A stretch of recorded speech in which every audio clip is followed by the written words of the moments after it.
Hello साथियों, आज के इस वीडियो लेक्चर में अपन बात करने वाले हैं class 12th mathematics chapter number 2 inverse trigonometric function exercise 2.1 का क्वेश्चन नंबर 4।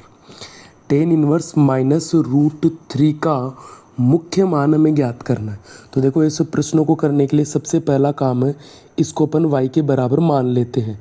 तो माना tan inverse minus root 3 equal Y.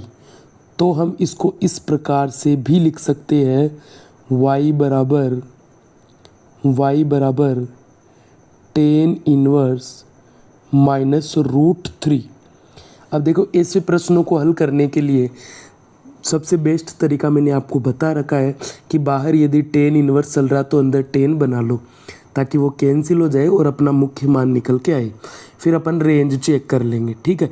लेकिन इस प्रश्न में एक दिक्कत ये है कि यहाँ पर ये माइनस एक्स्ट्रा आ रहा है। ऐसे प्रश्नों में हमने पहले माइनस नहीं देखा। तो देखो, सबसे पहला काम यहाँ माइनस का इलाज करना है। अब माइनस का इलाज कैसे करेंगे, इसके लिए मैंने पहले ही कुछ चीज़ आपके सामने लिख कर रखी है।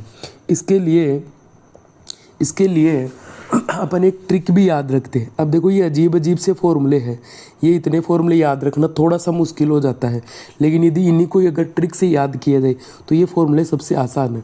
मैंने आपको ट्रिक से याद करवाए थे ये कि यदि एस टी सी है, कौन एस टी सी, तो माइनस का इलाज है वो कैसे होगा, सीधा बाहर निकल जाएगा।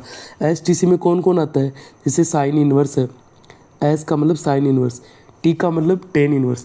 अब सी कंफ्यूज हो जाते हैं हम कि सी कोस इन्वर्स है, कोट इन्वर्स है या कोसेक इन्वर्स है।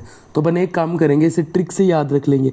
बताओ सी क्या है सबसे बाद में, तो यहाँ सबसे बाद में कौन आता है, कोसेक इन्वर्स। तो एस टी सी में याद रखेंगे साइन इन्वर्स, टेन इन्वर्स और कोसेक इन्वर्स। यदि एस टी सी का कोई भी इन्वर्स ट्रिग्नोमेट्रिक फंक्शन है, तो यदि एस टी सी का कोई भी इन्वर्स ट्रिग्नोमेट्रिक फंक्शन है तो वो सीधा ही माइनस को बाहर निकाल देगा। वो सीधा ही माइनस को क्या कर देगा, बाहर निकाल देगा। और यदि एस टी सी के अलावा कुछ है तो वो पाई के साथ बाहर निकालेगा। अब आप देख लो, sine inverse S T C में आता है, माइनस को सीधा बाहर निकाल दिया। Tan inverse S T C में आता है, माइनस को सीधा बाहर निकाल दिया। Cosec inverse S T C में आता है, माइनस को सीधा बाहर निकाल दिया। बाकी जो बच गए, जैसे कोस इन्वर्स है, कोस इन्वर्स माइनस एक्स का क्या हुआ, पहले पाई जाएगा बाद में माइनस जाएगा, तो पाई के साथ बाहर निकालेंगे कौन, ये तीनों। और बाकी ये जो तीनों है अपने पास में, वो क्या करेंगे सीधा माइनस को बाहर निकाल देंगे। अब आप अपने क्वेश्चन को ध्यान से देखो, पहला काम है माइनस का इलाज करना। तो बताओ ये किस में है, ये किस में है बताओ, टेन इन्वर्स माइनस एक्स का इलाज कैसे होगा बताओ। तो याद करो, एस टी सी में आता है क्या, तो सीधा बाहर निकाल दो। तो ये बन जाएगा माइनस टेन इन्वर्स एक्स, सीधा बाहर जाएगा। तो अपना क्वेश्चन बन जाएगा y is equal minus tan inverse root 3। अब क्या काम करना आपको पता ही है। ये देखो कि रूट 3 की वैल्यू 10 में कहाँ होती है, तो आपको पता चल रहा होगा कि 10 60 डिग्री मतलब पाई बाई 3। 10 पाई बाई 3 की जो वैल्यू है वो कितनी है, रूट 3 है। तो बताओ, रूट 3 की जगह अपन क्या रख सकते हैं, y बराबर माइनस 10 इन्वर्स रूट 3 की जगह क्या रख सकते हैं अपन, 10 पाई बाई 3, 10 पाई बाई 3। अब आप यहाँ देख रहे होंगे कि 10 इन्वर्स से 10 क्या हो गया, कैंसिल हो गया। 10 इन्वर्स से 10 क्या हो गया, कैंसिल हो गया। तो ये बन गया अपने पास में y बराबर minus pi by 6, sorry minus pi by 3।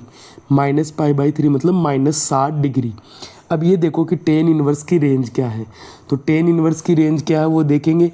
तो इसके लिए अपने पास में एक सारणी है, मैं एक वीडियो ये भी बना दूंगा कि इस सारणी को याद कैसे करना है। बार बार मैं इसलिए यहाँ पर ये सारणी उतार रहा हूँ ताकि मुझे नहीं पता कि आपको याद है कि नहीं है। बाकी अगर आपको ये क्वेश्चन करने हैं बोर्ड में, इसके पूरे में से पूरे नंबर चाहिए, तो इस सारणी को आपको याद करना ही पड़ेगा। तो देख लो, अब देखो 10 इन्वर्स की रेंज क्या है। तो 10 इन्वर्स की रेंज है अपने पास में माइनस पाई बाई 2 से प्लस पाई बाई 2 के बीच में। बड़ा ब्रैकेट होता तो तक, छोटा ब्रैकेट है तो बीच में। तो यहाँ ये देखो कि ये जो भी वैल्यू अपने पास में आई है वो -π/2 से +π/2, सॉरी ये छोटा ब्रैकेट, ये जो वैल्यू है वो tan इनवर्स की रेंज -π/2, सॉरी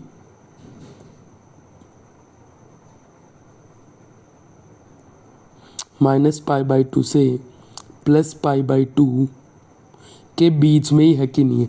तो -90 और +90 के बीच में आता है अपने पास में -60 डिग्री, ठीक है। तो ये हम लिख देंगे कि ये क्या है, इसका एलिमेंट है, ये क्या है, इसका एलिमेंट है, ठीक है। ये अपना फाइनल रिजल्ट हमें मिल गया है। अतः tan इनवर्स -√3 का मुख्य मान